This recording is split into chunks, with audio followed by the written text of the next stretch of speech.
Hi guys, welcome back to Ponderings from Palm Coast. I'm Mark Webb.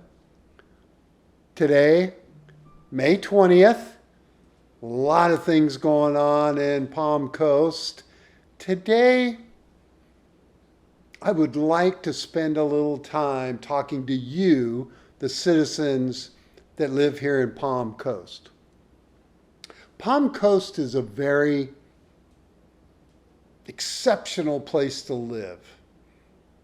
It being a village and trying not to be an HOA community with monthly contributions and things to control, but yet we have our own code enforcement department.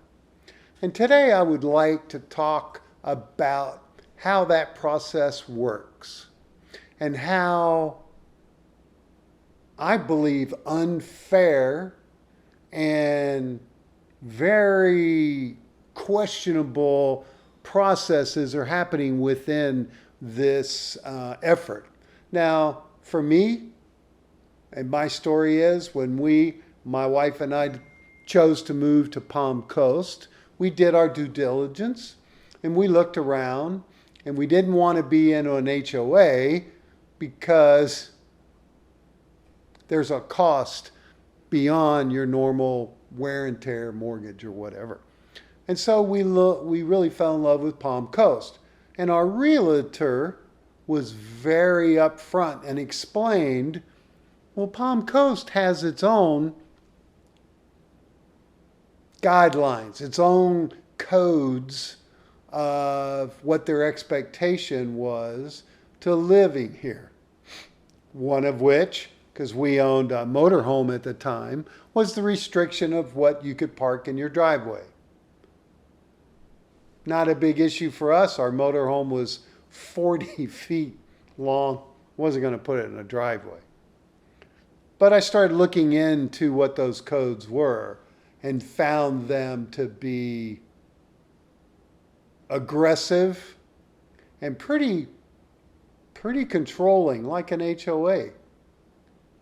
But none of the ones that we worried about. We weren't going to paint our house a bizarre color, and I didn't have a business or work truck to park. And so I was acceptable to moving here, and we did. The point is, I was in full aware and full acknowledgement of those restrictions. Well, recently, last week's city council meeting, a few city residents are attempting to get the city council to modify, change, loosen, or remove some of those codes. Now, I'm not here to talk about what's right or wrong, about whether a tractor trailer in your driveway or having a cow in your backyard. Those are extremes and they're not worth talking about. What I want to talk about is the compliance side of code enforcement.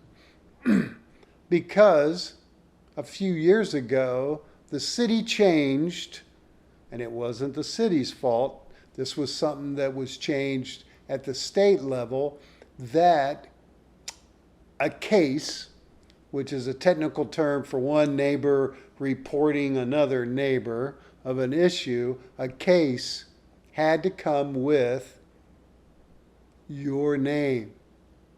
If you saw that your neighbor was violating a code and you felt the need to report it to the city, you had to put your name on it. Now, pros and cons of that, I believe the intent was to hopefully get you to walk over and talk to your neighbor about their trash cans or whatever issue you were having to resolve it at that point. But that's not what happened. What has happened is, I feel, a decision made based on Your neighbor. Do you like your neighbor? Is he a good neighbor?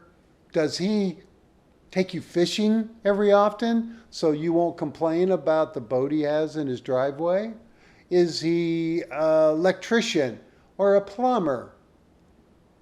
Pretty good one, by the way, and he's available to come help you when you need help, and so you don't report him.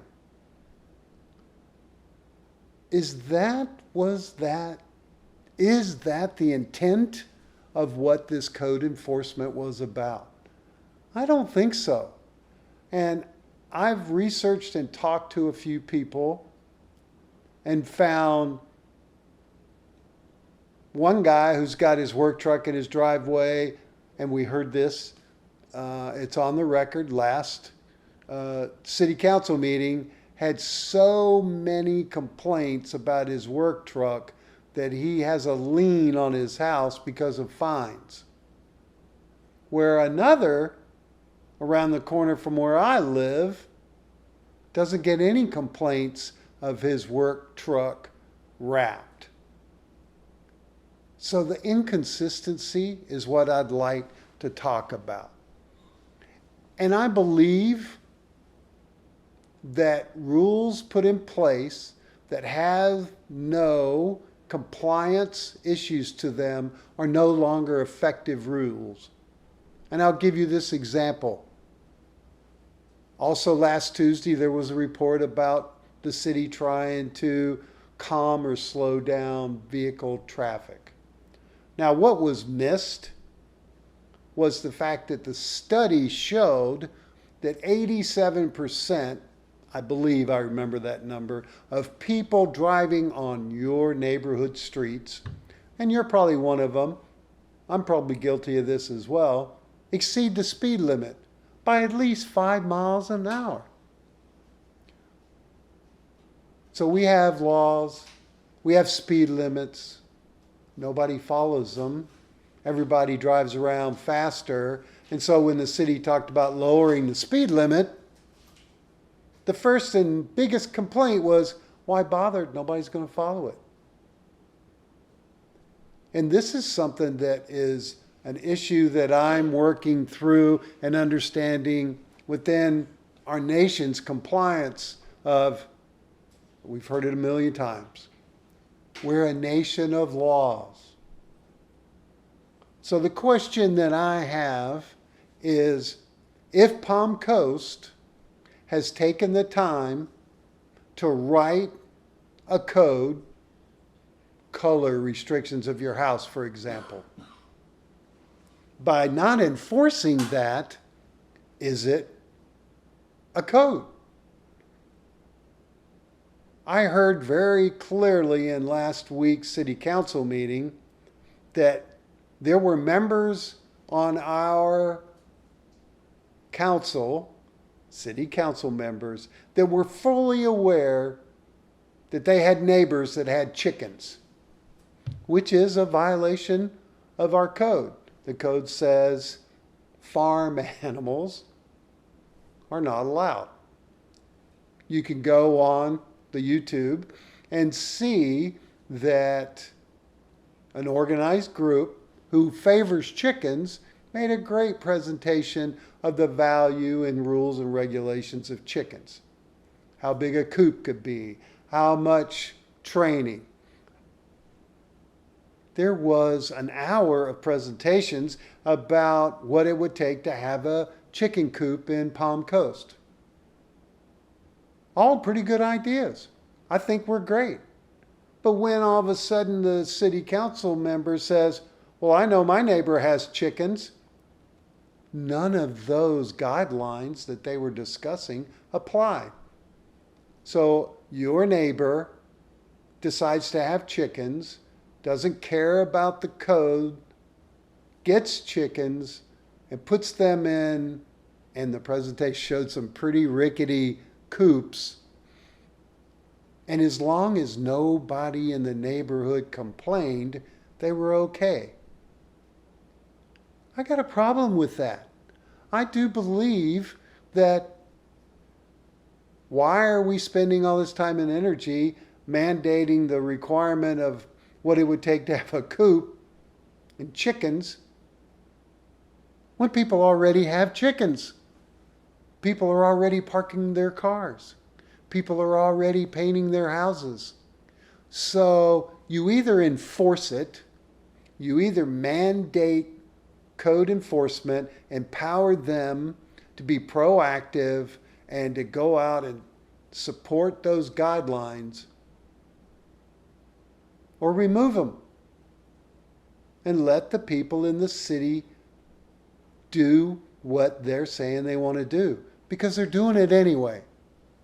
And that's really what I wanted to take a moment and talk to you, the citizens. Do you have a work truck parked next to you that because you know Bill and he's a good guy, you don't call it in? Or maybe your other neighbor has chickens and they're quiet and they don't have a big problem, and every so often they bring you over some free chicken eggs and you're like, you're a great neighbor, man, I really appreciate it. Knowing that it's in violation of the code, what we all agreed to. So I don't know what the answer is to this, other than the city needs to make a decision of the value of code enforcement. We've been talking a lot about budget costs. We've been talking about trying to save money. Or the ethical side. I think it's unfair.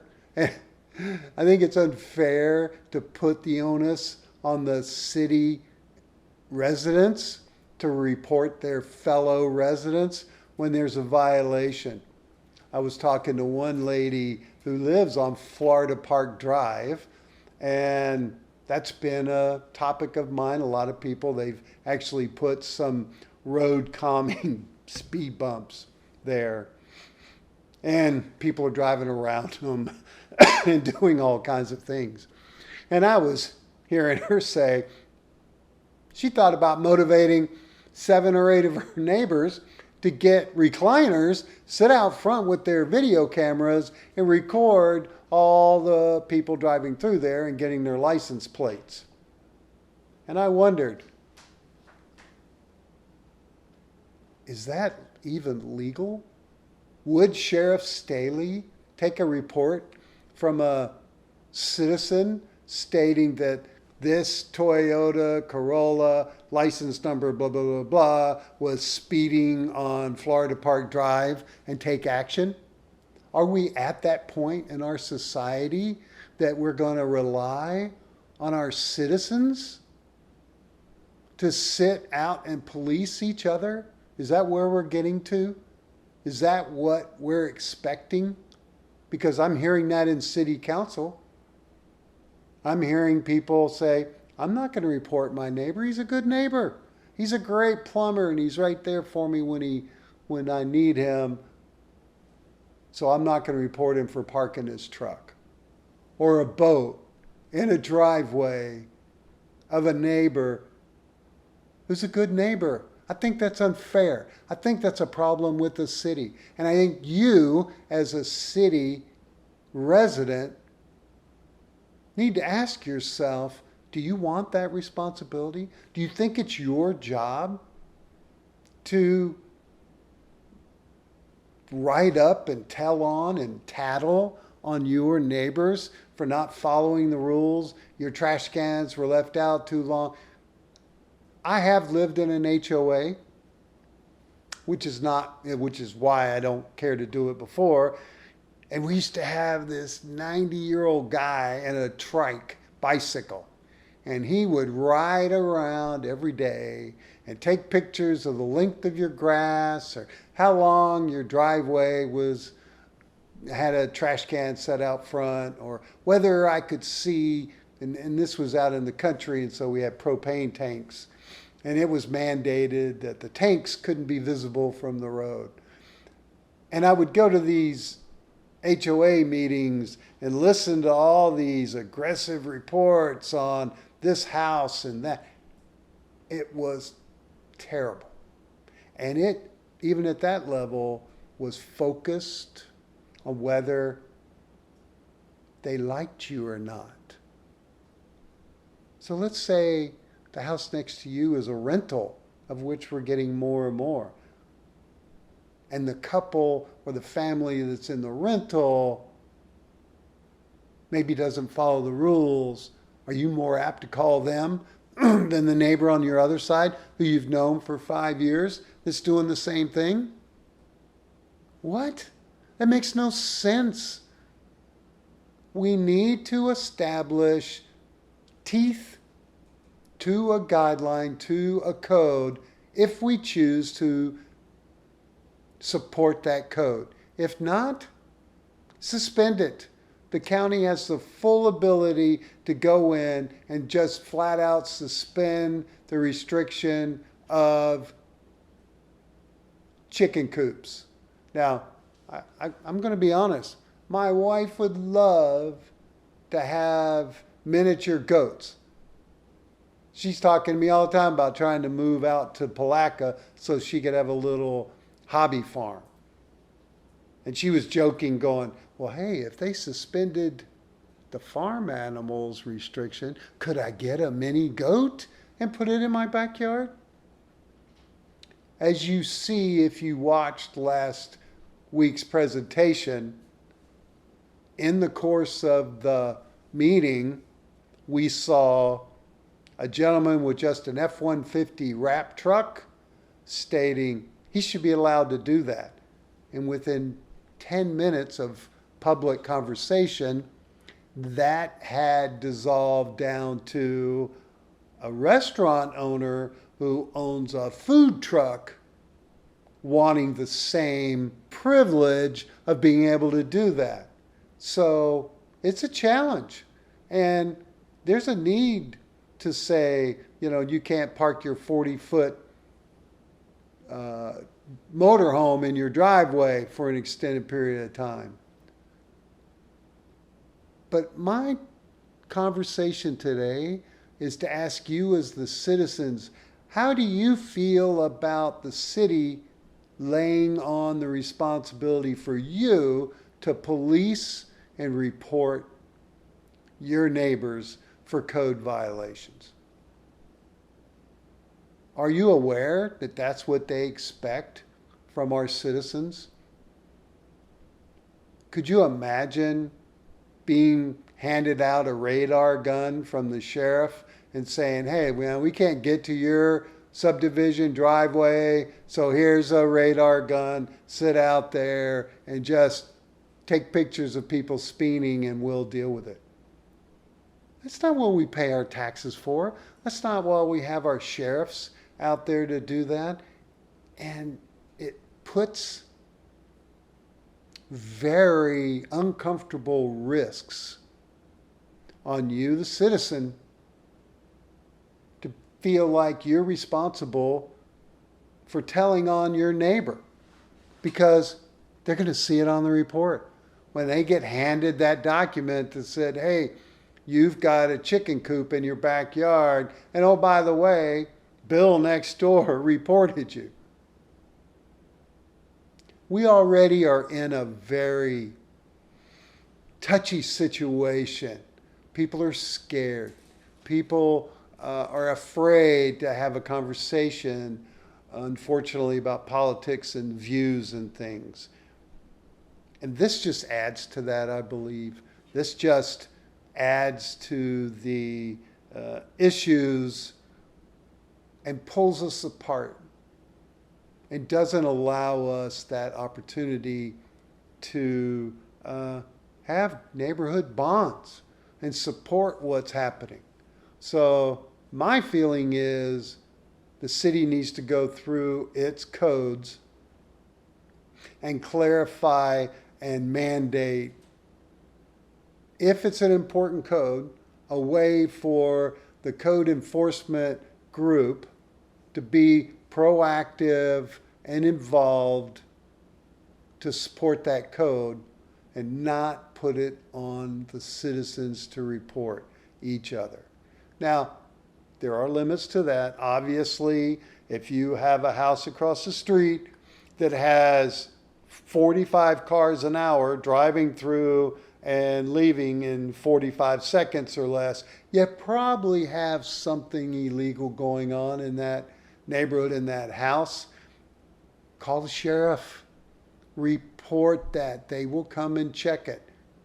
I'm in total support of being involved with the health and safety of people in your neighborhood.